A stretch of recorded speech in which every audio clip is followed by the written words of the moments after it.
नमस्कार, मैं टेक पर आपका स्वागत है। जेपीएससी और जेएसएससी सीजीएल के लिए झारखंड जीके की जो सीरीज स्टार्ट की गई थी, उसी सीरीज को आगे बढ़ाते हुए आज झारखंड ज्योग्राफी क्लास पर बात करेंगे। आज के क्लास का टॉपिक है झारखंड की नदियों की विशेषताएं। झारखंड की नदियों का इससे पहले 5 क्लास हो चुका है, आज छठे क्लास पर बात करेंगे और आज की क्लास का टॉपिक है झारखंड की नदियों की विशेषताएं। आज की क्लास में देखेंगे कि झारखंड की नदियां की क्या क्या विशेषता है। तो आइए क्लास की शुरुआत करते हैं। देखिए, झारखंड की नदियां का मुख्य रूप से दो विशेषता है। पहला कि झारखंड की नदियां बरसाती है। इसको विशेषता या फिर जो भी बोल दीजिए, झारखंड की नदियों के बारे में है कि झारखंड की नदियां बरसाती है। इसका मतलब क्या हुआ कि झारखंड की नदियां मौसम पर आधारित है, मानसून पर आधारित है। यहाँ एक सोन नदी के अतिरिक्त जितनी भी नदियां हैं सब मानसून पर आधारित है या गर्मी के मौसम में सूख जाती है, इसमें पानी नहीं होता है। तो झारखंड की नदियां बरसाती हैं। देखिए, सोन नदी के अतिरिक्त झारखंड की सभी नदियां बरसाती हैं जो जल के लिए मानसून पर निर्भर करती हैं। एक गर्मी के महीने में सूख जाती है।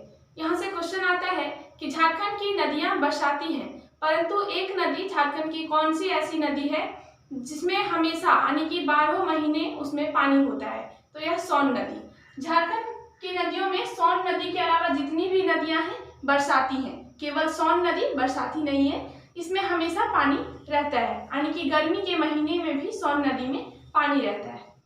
अब दूसरी जो विशेषता है कि झारखंड की नदियां चौड़ी कम और गहरी अधिक होती हैं। झारखंड की नदियां क्या है कि चौड़ी कम और गहरी अधिक होती हैं। इसका मतलब क्या हुआ कि झारखंड की जो नदियां हैं उसकी चौड़ाई कम होता है और गहराई अधिक होता है। इससे क्या होता है कि झारखंड की नदियों में नाव चलाया नहीं जा सकता। जैसे देखिए, झारखंड की एकमात्र नौगम्य नदी मयूराक्षी नदी, यानी कि झारखंड का एकमात्र नदी है जहां नाव चलाया जा सकता है, केवल मयूराक्षी नदी में, जिसे मोर नदी के नाम से भी जानते हैं। इसके अलावा किसी भी नदी में नाव चलाया नहीं जा सकता है। क्यों नहीं चलाया जा सकता? क्योंकि झारखंड की जो नदियां हैं इसकी चौड़ाई बहुत कम है और गहराई अधिक है। चौड़ाई अधिक होने से ही नाव चलता, तो चौड़ाई इसमें है ही नहीं।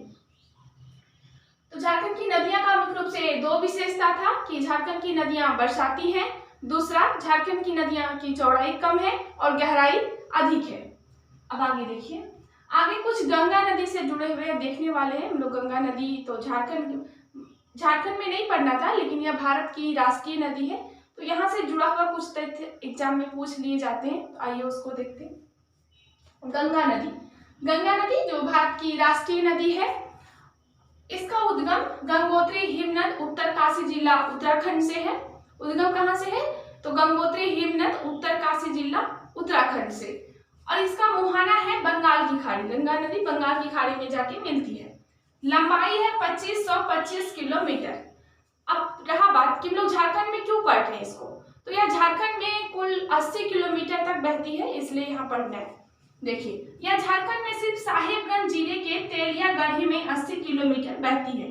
क्वेश्चन आता है कि गंगा नदी झारखंड में बहती है या नहीं बहती? तो बहती है, केवल साहेबगंज जिले में, यानी कि केवल पूर्वी भाग यहाँ साहेबगंज जिले में तेलियागढ़ी के 80 किलोमीटर तक। कितना किलोमीटर? 80 किलोमीटर। और किस जिले में? तो साहेबगंज जिला में। आगे था कि झारखंड राज्य गंगा नदी संरक्षण प्राधिकरण का गठन 20 फरवरी 2009। आप लोग सब जानते हैं कि राष्ट्रीय नदी, भारत की राष्ट्रीय नदी है गंगा नदी, और यह बहुत ही दिनों दिन प्रदूषित होती जा रही है। तो इस प्रदूषण से बचाने के लिए प्रत्येक राज्य के द्वारा गंगा नदी संरक्षण प्राधिकरण का गठन किया गया। तो झारखंड के द्वारा भी इसे बचाने का प्रयास किया गया। तो इसमें झारखंड राज्य गंगा नदी संरक्षण प्राधिकरण का गठन किया गया, इसको संरक्षित करने के लिए। 20 फरवरी 2009 क्वेश्चन पूछता है कि गंगा नदी संरक्षण प्राधिकरण का गठन झारखंड में कब किया गया? तो 20 फरवरी 2009 को। आगे सवाल आता है कि गंगा नदी संरक्षण प्राधिकरण का गठन जो 20 फरवरी 2009 को किया गया, इसका मुख्यालय कहाँ है? तो झारखंड में इसका मुख्यालय रांची में स्थित है, राजधानी में ही स्थित है, रांची में। आगे सवाल आता है कि इसके अध्यक्ष कौन होते हैं? तो झारखंड राज्य गंगा नदी संरक्षण प्राधिकरण के अध्यक्ष राज्य के मुख्यमंत्री होते हैं। तो वर्तमान अध्यक्ष इसके कौन हुए? तो हेमंत सोरेन।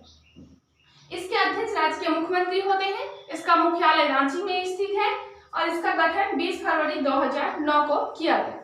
झारखंड में गंगा नदी साहेबगंज जिले के तेलियागढ़ी में लगभग 80 किलोमीटर तक बहती है। तो आज की क्लास में इतना है, फिर मिलते हैं अगले क्लास में एक नए टॉपिक के साथ। Thank you.